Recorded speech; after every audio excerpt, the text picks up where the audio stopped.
सलाम ख़वातीन और हज़रात, कुछ दिनों पहले मैंने एक सोशल मीडिया पर खबर देखी जिसमें लिखा था कि पाकिस्तान का पासपोर्ट 4th वर्स्ट पासपोर्ट है पूरी दुनिया में। ये देखकर इधर दर्द हुई, लेकिन हमारे पासपोर्ट की हालत पिछले 8-10 सालों से, और 8-10 साल ही हो गए मुझे ट्रैवल करते हुए पूरी दुनिया में, और मुझे पता है कितना दुख होता है, कितनी तकलीफ उठानी पड़ती है किसी मुल्क का वीज़ा लेने के लिए। इमिग्रेशन काउंटर पे जो एनजाइटी होती है, ऐसा फील होता है मुझे खुद के यार मेरे पास से कहीं खुदा ना खास्ता गन ना निकला है। इतना ज़्यादा स्ट्रेस और एनजाइटी से गुजर रहे होते हैं जब हम किसी दूसरे मुल्क में जाते हैं। तो कोई भी मुल्क हो, चाहे वो कोई छोटी सी एम्बेसी के अंदर भी अपना पासपोर्ट सबमिट कर रहा हूँ वीज़ा लगवाने के लिए, चाहे वो थाईलैंड ही क्यों ना हो, मुझे डर होता है कि यार यहाँ से शायद वीज़ा रिजेक्ट हो जाए। ये स्ट्रेस और ये एंजाइटी सिर्फ और सिर्फ पाकिस्तान के पासपोर्ट होल्डर्स ही समझ सकते हैं। इस वीडियो में हम कुछ वजूहत पर बात करेंगे। सबसे पहले तो ये कि 4th वर्स्ट पासपोर्ट जो है हमारा, इसका क्राइटेरिया क्या है, किस तरह कैलकुलेट होता है, इसकी वजह क्या है, क्यों है, क्या वजूहात हैं इसके पीछे, इतना बुरा होने के पीछे। और तीसरी बात यह है किस तरह से हम इस खूबसूरत से हरे पासपोर्ट को बेहतर बना सकते हैं, क्या जुगाड़े लगा सकते हैं। तो वीडियो करते हैं शुरू। हमारा पासपोर्ट 4th वर्स्ट है और दुनिया का सबसे बेहतरीन, सबसे ज्यादा ताकतवर पासपोर्ट वो है सिंगापुर का। सिंगापुर के पासपोर्ट पर आप वीजा फ्री 160 से ज्यादा मुल्कों में एक्सेस कर सकते हैं, और पाकिस्तान के पासपोर्ट पर सिर्फ और सिर्फ 31 मुल्क हैं वीजा फ्री। वो सिर्फ वीजा फ्री नहीं है, ऑनरेबल वीजा और ई वीजा भी। अब मैं आपको 4 कैटेगरीज बताता हूँ वीजा की। पहली है वीजा फ्री, मतलब पासपोर्ट लेकर जाएं किसी मुल्क में, जैसे मालदीव्स पाकिस्तान के लिए बिल्कुल खुला है, वीजा फ्री है, ठीक है। फिर होता है ऑनरेबल वीजा, जो कि पहले हुआ करता है थाईलैंड का, जो कि खत्म हो गया। क्यों हुआ मैं आपको आगे बताता हूँ। और तीसरा है ई वीजा, जैसे कि अजरबैजान आपको ई वीजा मिलेगा, श्रीलंका आपको ई वीजा मिलेगा, 2-3 दिन में वीजा आ जाता है, बहुत आसानी है, इतना बड़ा मसला नहीं है। और फिर चौथा, सारी डॉक्यूमेंटेशन के साथ जो वीजा लगता है, चाहे वो यूके का हो, यूएस का हो, यूरोप का हो, जापान का हो, चाइना का हो, बहुत ख्वारी है। और एक तरफ मैं देखता हूँ कि गरीब मुल्कों में पाकिस्तान 52nd नंबर पर है और दूसरी तरफ वर्स्ट पासपोर्ट में 4th नंबर पर है। तो ये क्या वजह है? क्या वजह है कि Nepal, Laos, Sudan, Somalia, Congo, Yemen, Venezuela, Zimbabwe, Madagascar, Nigeria, इन तमाम ममालिक के पासपोर्ट पाकिस्तान से बेहतर हैं गुर्बत के बावजूद? ये कैसे हो सकता है? इसमें कोई शक नहीं कि गुर्बत एक बहुत बड़ा फैक्टर है हमारे बुरे पासपोर्ट होने का, लेकिन इंडिया बांग्लादेश में भी गुर्बत है, आगे पीछे हैं हम लोग, लेकिन उनके पासपोर्ट हमसे कहीं ज्यादा बेहतर हैं। क्या वजह है? सबसे बड़ा मसला है हमारा इलीगल इमिग्रेशन, डंकी वाला चक्कर।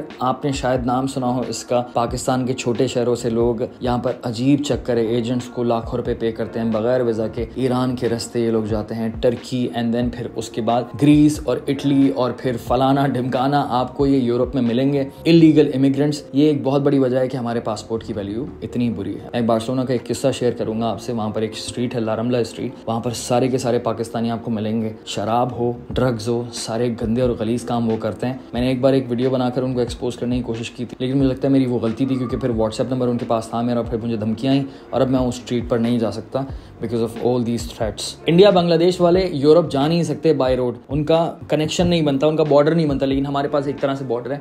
तो हमें ये इलीगल इमिग्रेशन करने का एडवांटेज है अनफॉर्चुनेटली। दूसरी पासपोर्ट की बदनामी की वजह है स्लिप होना। आपको मिला टूरिस्ट वीजा, आप उस मुल्क में गए और आप स्लिप हो गए मतलब आप वहीं रह लिए। यूके वाले आपको बेचारे निकालते नहीं है, यूएस वाले नहीं निकालते, यूरोप वाले नहीं निकालते, और बहुत सारे ममालिक हैं दुनिया में जो कि आपको वहां से निकालते नहीं, और आप अजाइलम ले लेते हैं उनसे, आप पनाह ले लेते हैं उनसे लीगली। एक किस्सा मैं शेयर करूंगा पाकिस्तान की फुटबॉल टीम का, बहुत मशहूर किस्सा है। पाकिस्तान की फुटबॉल टीम गई थी एक मुल्क, गई, स्लिप हो गई, आज तक नहीं मिली वापस। ये तो हाल है हमारे अपने लोगों का। मैंने आपको एक बात की थी कि एक जमाना था थाईलैंड में ऑन अराइवल वीजा मिलता था, वो अब नहीं मिलता। उसका रीजन ये कि एक पॉलिटिकल पार्टी थी, वो यहाँ पर क्राइम्स किया करती थी कराची में, और उसके बाद फिर उनके बंदे यहाँ से भाग जाया करते थे सीधा थाईलैंड, क्योंकि इस तरह के मुल्क थे जो कि खुले होते थे। ये अखबारात में मैंने पढ़ा है कि पाकिस्तान की गवर्नमेंट ने थाईलैंड को कहा कि भाई आप जो है वीजा लगा दें, इनको नहीं आने दें, आप वीजा लगा दें। तो ये यहाँ तक मजबूरियां आ गई थी, लेकिन अल्हम्दुलिल्लाह अब वो हालात नहीं है। अब पहले वाले क्राइम्स भी नहीं है, वो टेररिज्म भी नहीं है, अब हालात बहुत बेहतर हैं। अब हम इसको 4th वर्स्ट से बहुत बेहतर कर सकते हैं, इंडिया की टक्कर पे लेकर आ सकते हैं, या इंडिया से बेहतर कर सकते हैं, और ये इतना मुश्किल काम नहीं है।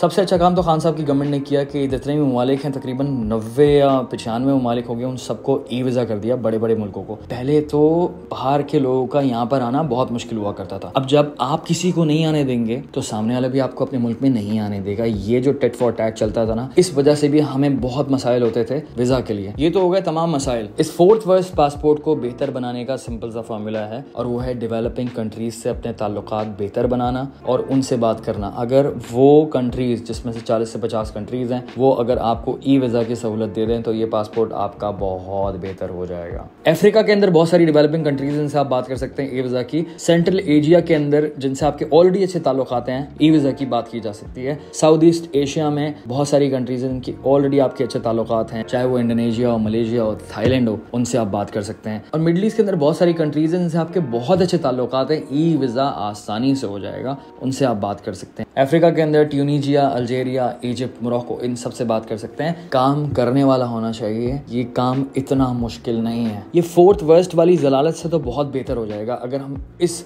लेवल पे कर लें। और ये मेरा सिर्फ जाती एनालिसिस है, क्योंकि मैं ट्रैवलर हूँ, मैं देख रहा होता हूँ कि मुल्क एक दूसरे के करीब किस तरह से आते हैं। तो ये एक जुगाड़ है, ये एक तरीका है जो आप कर सकते हैं अपने इस वर्स्ट पासपोर्ट को बेहतर बनाने के लिए। अगर नहीं करेंगे तो फिर ऐसे ही चलता रहेगा, जिसकी हमें पूरी उम्मीद है। और अगर आप चाहते हैं कि आपके पासपोर्ट की वर्थ बढ़ जाए तो मेरी आपको एडवाइस ये है कि आप जब भी किसी मुल्क का वीज़ा लगवाएं तो आपकी डॉक्यूमेंटेशन पूरी होनी चाहिए। आप बिजनेस करते हो या जॉब करते हो, टैक्सेशन कंप्लीट दिखाएं, आपको यूएस का, यूके का, यूरोप का वीज़ा मिल जाएगा। अगर आपके पास यूएस का और यूरोप का और यूके का वैलिड वीज़ा है तो आपके पासपोर्ट की वर्थ ऑटोमेटिकली बढ़ जाती है। फ्रेश पासपोर्ट पर पाकिस्तानी 31 मुल्कों में जा सकते हैं, लेकिन ये तमाम वीज़े वैलिड होंगे आपके पास तो पाकिस्तानी पासपोर्ट पर आप 70 से ज़्यादा मुल्कों में ट्रैवल कर सकते हैं। उम्मीद है कि आपको ये वीडियो अच्छी लगी होगी और उम्मीद करता हूँ कि कोई फॉरेन मिनिस्ट्री से ये वीडियो देख ले और खुदा के वास्ते किसी से दोस्ती कर लो, ये छोटे मुल्कों से, हमारी तरह छोटे मुल्कों से, और इस जलालत से हमें बाहर निकालिए। खुश रहें, दुआ में याद रखें। फी अमान अल्लाह।